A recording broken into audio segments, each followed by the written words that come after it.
कैलाश गहलोत के इस्तीफे और अरविंद केजरीवाल पर लगाए गए उनके आरोपों से एक बात फिर से साफ हो गई कि अब आम आदमी पार्टी के नेता और कार्यकर्ता भी केजरीवाल को ईमानदार नहीं मानते, क्योंकि जिस तरह से कैलाश गहलोत ने शीश महल को लेकर सवाल उठाए उससे साफ है कि पार्टी के अंदर शीश महल को लेकर काफी असंतोष है।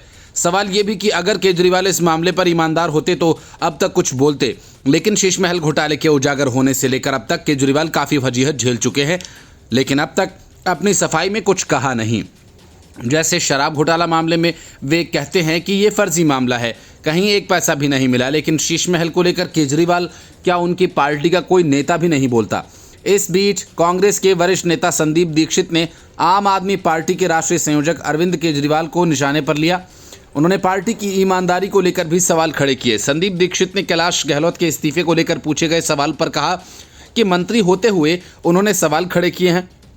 दिल्ली की जनता में भी वो सवाल बने हुए हैं जो कैलाश गहलोत ने आरोप लगाए हैं। बिल्कुल तानाशाह की तरह ये पार्टी चल रही है। उन्होंने आम आदमी पार्टी पर तंज कसते हुए कहा कि इस पार्टी में या तो सिर्फ अरविंद केजरीवाल हैं या नौकर हैं। जब उनके साथ होते हैं तो उनसे बढ़िया और उनसे ईमानदार कोई आदमी नहीं होता। जब बाहर फेंक देते हैं तो उसको दुत्कारने लगते हैं, क्योंकि उनकी काली करतूतें इन्हें पता चलने लगती हैं।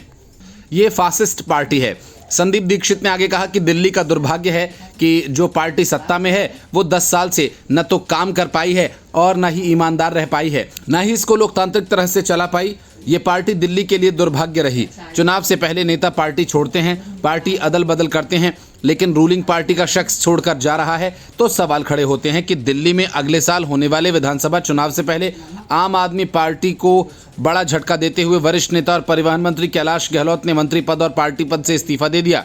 उन्होंने इस्तीफे को लेकर सीएम आतिशी को अरविंद केजरीवाल को चिट्ठी लिखी। इसमें उन्होंने पार्टी पर गंभीर आरोप लगाए। कैलाश गहलोत ने अपने इस्तीफे में शीश महल के मुद्दे को हाईलाइट करके लिखा। गहलोत ने लिखा कि शीश महल जैसे मुद्दे को नकारा नहीं जा सकता और ऐसे में इस पर समुचित जवाब जरूरी है। दिल्ली में पिछले 1 साल से बीजेपी इसे मुद्दा बना रही है। बीजेपी का कहना है कि मुख्यमंत्री रहते अरविंद केजरीवाल की सरकार ने दिल्ली सीएम हाउस को लग्जरी हाउस में तब्दील करने के लिए करोड़ों रुपए खर्च किए। हालांकि चुनाव से पहले जिस तरह से इस मुद्दे को कैलाश गहलोत ने तूल दिया, उससे कहा जा रहा है कि आने वाले दिल्ली चुनाव में इसकी गूंज सुनाई दे सकती है।